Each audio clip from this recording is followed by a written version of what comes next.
Ich heiße Stefan Brunnhuber, ich bin leitender Arzt an den Diakoniekliniken Chadras und zugleich Mitglied in einer Reihe von internationalen Thinktanks. In den Denkfabriken beschäftigen wir uns vorrangig mit der Frage, wie gelingt uns eine gemeinsame Zukunft in Richtung Nachhaltigkeit. Und für mich speziell spielen dabei die Ergebnisse der psychologischen Wissenschaften eine zentrale Rolle. Mich motiviert persönlich dazu, weil wir die letzte Generation darstellen, die einen nachhaltigen Entwicklungspfad einschlagen kann, ohne dass wir irreversible Schäden über Jahrzehnte und Jahrhunderte für die Menschen und für die Natur setzen. Just imagine a story of tomorrow, where we, as a world community, ended poverty and hunger in less than 18 months.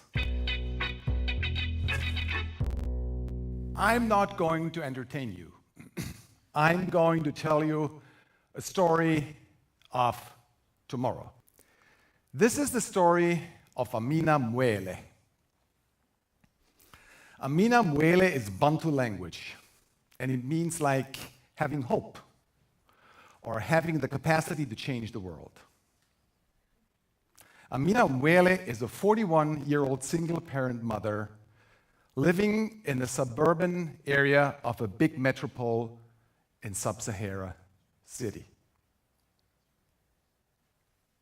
Her husband died 2 years ago during civil war, after which she entered poverty with her 5 children. Sometimes she gets food and other assistance through international governmental organizations, but this mechanism of charity is an unreliable source of income. You know, economists calculated that it would take to eradicate poverty globally a growth trajectory of 15% every year to reach the 2.50 per capita per day. And depending on the definition of poverty, up to 48% of the people on this planet are still poor. And the proportion of these poor people with regard to their consumption pattern makes only 3% of the global consumption. And despite the fact that poverty declined over the last 3 decades,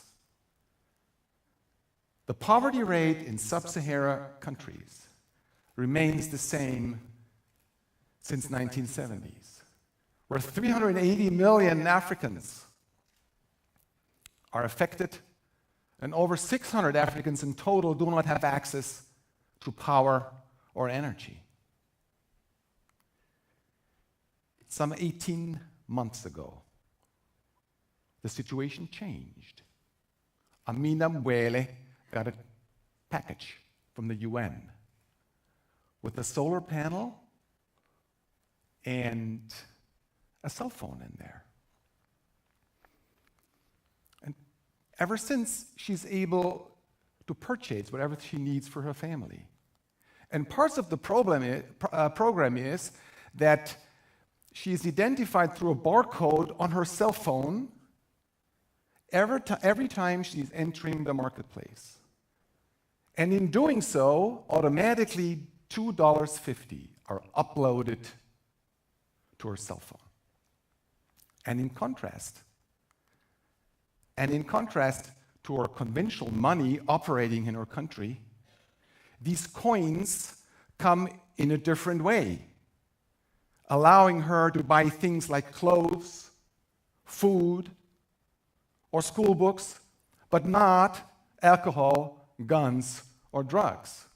And these specific coins, these specific additional fundings are running electronic form only and running through new distributive ledger technology, basically blockchain.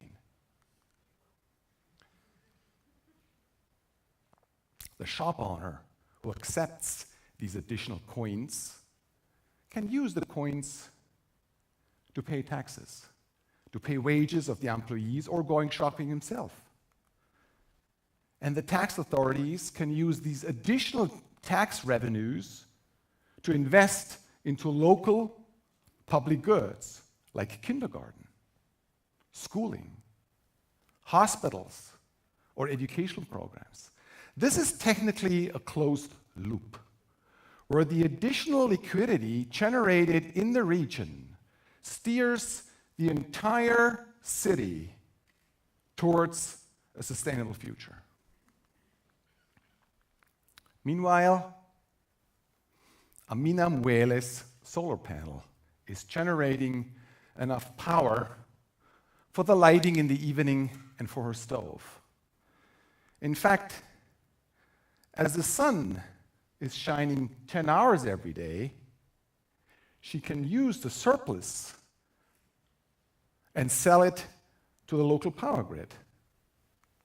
And these additional revenues in green coins she can use to pay the fees for the schooling of her kids and boosting the local economy.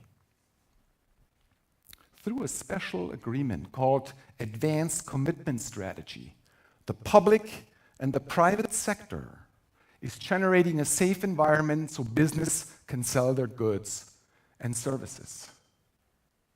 On top of this, economy gets stronger and the price level stabilized as corruption declined and income spread reduced, and the overall cost for environmental burden reduced as well. In fact, authorities and locals called it a nationwide inclusive growth program, where central banks, local authorities, the Chamber of Commerce, and the Ministry of Finance are working together in concert under the guidance of a UN initiative.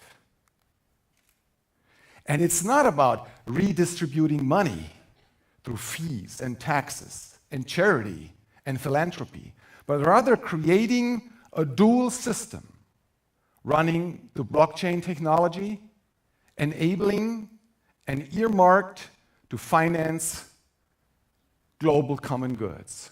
And this is just in line with what we signed in on the 15th of September in New York, just 1,000 days ago, as a global community, our SDGs, our Sustainability Development Goals. Amina's consciousness changed. You know, in the first place, she thought, why two systems? But she soon realized that having two systems is much more safe, much less risky. It's like putting all eggs in one basket. Having two baskets, it's more and better balancing it out. And this is not only true for the money system, this is also true for a lot of other things. Amina Mwele has still a long way to go, but she's now living with her family above the threshold of absolute poverty.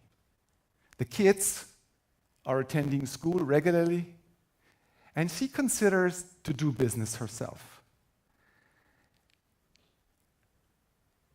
And this was possible only because we started to shift our mindset from linear analytical thinking to parallel thinking, from a monetary monoculture to a dual system. It's like riding a bike with two wheels instead of one.